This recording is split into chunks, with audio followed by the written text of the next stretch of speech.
Okay, good morning. I am at the kitchen table here in West Wicklow with Joe and Ellen Neill. How are you doing, guys? Good. Tommy, yourself? I'm good. Listen, I came over, as usual, people might be surprised when we talk about microbes, but I came over to visit you to talk about microbes. But first of all, I suppose for people, just introduce yourselves. Where are we, first of all? You're beside NA1 in West Wicklow, Stratford-on-Slaney. This is Whitestown, the home of sand in West Wicklow. And a few other unsavory items. We're here at my family farm. My mum and dad bought this farm in 1978. My uncle farms next door. We're running it all together now. It's the one block. Ellen is from? I'm from Tala in Dublin. Obviously married into the dairy farm. We have 4 kids from 6 to 13, and about 4 years ago I came on board as chief calf rearer. Okay, so you are responsible for the calves. We're going to talk about calf health. I'll ask you the question, Ellen. Calf health, for somebody who comes from the city, right? It is, it is one of the challenging areas on farm. You've sort of taken over that. What's that experience been like to come from maybe no experience with calves to being the calf health manager on the farm? I suppose my only experience was raising children and breastfeeding myself. So I took a lot of my experience and brought it down to the calf shed, and then researching online, and then learning from Joe. I'm the apprentice, he's the teacher. Okay, but I think the apprentice is surpassing the teacher now. Definitely, yeah. Well, this spring, Ellen just took over, because we're trying to bounce between the two, and things only been half done. I suppose maybe that's the wrong way of doing it, but you started chasing your tail the whole time. So Ellen took over full time, and I just brought the milk to the shed and brought the straw to the shed and walked away and helped when I was needed. So it. We found it better to have a designated person. We've been sitting here and chatting and eating buns for a while, so I've got that. You work very well as a unit together. Joe, if you think about historically some of the challenges you've seen with calf health, it can be a challenging part of the animal health side of the business, can't it? Oh, completely, yeah. Like we used to be liquid milk and calf all year round, and then a little bit more compactly. So you never had the number of calves that we have now. We changed to spring milk. 2011 or 12, so we went from having maybe 20 or 30 calves at any one time up to what we are now, 145 like born within 10 weeks. So that in itself is a huge challenge, the learning curve, because there's just calves everywhere, making sure everything got enough stuff. So we've learned along the way. We went from doing everything that we used to do to vaccinating our cows for scour after a huge scour outbreak. So that was vastly improved, and every year we seem to be learning something else. Every year to make it more efficient, to take up less time. Yeah. So okay, Ellen, you heard about Precision Microbes, and I'm always rambling on about it. People won't be surprised there. But you heard about it. Where did you hear about it? Instagram and Twitter, and I suppose because I take a probiotic and saw the benefits, and then because you were behind it and we trust you, we've met you before, we really wanted to look into it. We rang the local vet, couldn't believe they had it in stock. Went ahead, got it, and we've never looked back. Good. So talk to me. Here's the brown envelope. Yeah. No, but talk to me about, I suppose, what the difference was. Because there's nothing like, and I love meeting like yourselves and hearing about a product that's actually working. It's having an option. I think when a calf you saw was slightly off. You weren't really sure what to do. It wasn't too sick, but we just wait and see. You're kind of waiting to see if they would get a scour. Now, if they look slightly off, that they're coming off the milk a bit too early, they're not walking to the feeder quick enough, I was going in with an extra dose of probiotic on top of what they were getting every second day anyway. And just to have an option of what way to treat them before they got sick, to be proactive. Because calves like that, sometimes if you fed them in the morning and you thought they were a little bit off and you went to go in with electrolytes during the middle of the day, they mightn't necessarily drink it. So then you're like, oh, do I stomach tube this calf now? But hang on a second, it's not sick enough just yet. Like, it might drink a bit more in the evening time, you might have to go in a bit more. This was just in straight away, and generally by the following morning they were fine.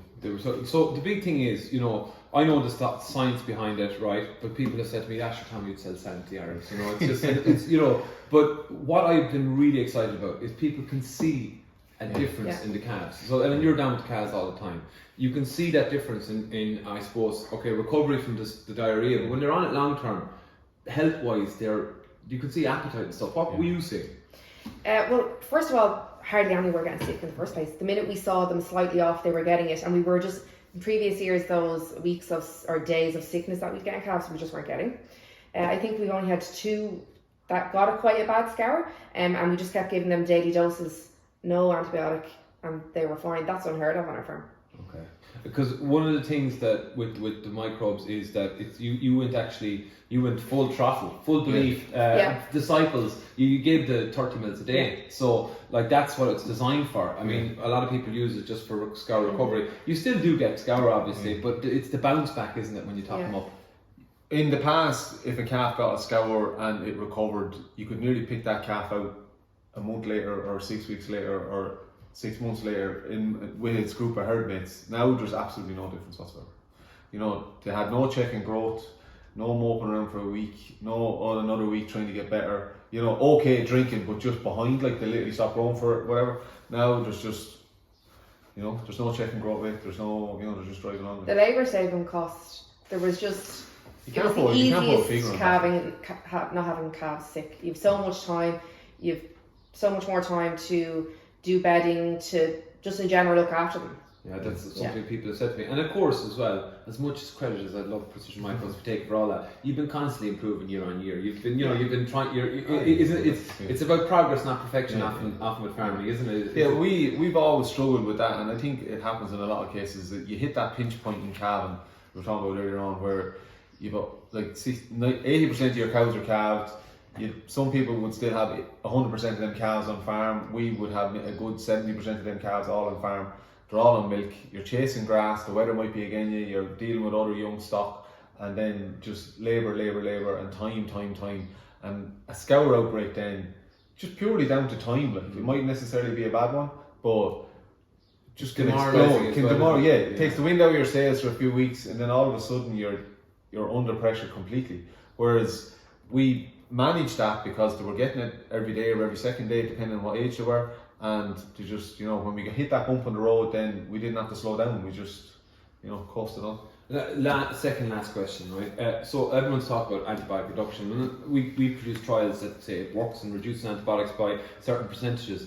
But I love hearing practically that you're on farm, practically this season, you've seen a massive reduction in, haven't you, in your antibiotic usage? Yeah, zero. Yeah, which is like every other year, a calf would get sick, maybe it would take a few days, and then it would actually really get sick. We'd go in with electrolytes, and then the next stage would be antibiotic, and we just never got to that stage. Get pneumonia, the antibiotic just to follow up because it generally got secondary infection of pneumonia, etc. But yeah, zero, not one. And to be honest, antibiotics are a cost. Obviously, we want it to be profitable, so it's in our interest not to be using, but also for the future health of that calf coming into the herd. We don't want to be giving antibiotics, so they're necessary when they're needed, but we're trying to minimize them. Oh, completely. Guys, tips for people. I've been sat here nearly for probably longer than you expected. An hour chatting before this.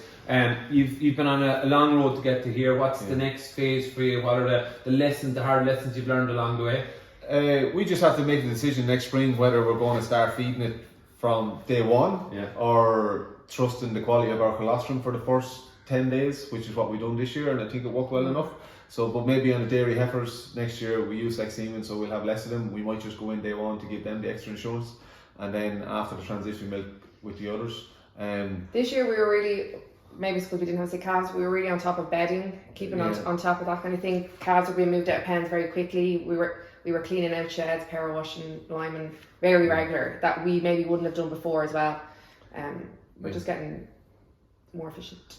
Yeah, so it's just fine tuning it now. We seem to, it's like vaccinating the cows for scour. This is another tool in the armoury that will. And that's an important message that I always say, as much as I'm harping on about Precision Microbes, it is a tool in the toolbox when used correctly that can make a difference. Make a massive difference. Yeah. Excellent. And I mean, you lose a couple of calves, you wouldn't be long about covering the cost of. Absolutely, and it is the future performance as well. All the data is there on lifetime performance, but practically when you get feedback like that, nice cups of tea and nice fun as well. Guys, it's been a pleasure talking to you. It really is. You're a great couple. You're a powerhouse in the dairy industry as well, and you have great attitude, which I absolutely really enjoy. So I enjoyed the conversation. It varied all over the shop, but we had a good chat this morning. Thanks for supporting Precision Microbes and keep up the good work. Thanks, Tom. Thank you.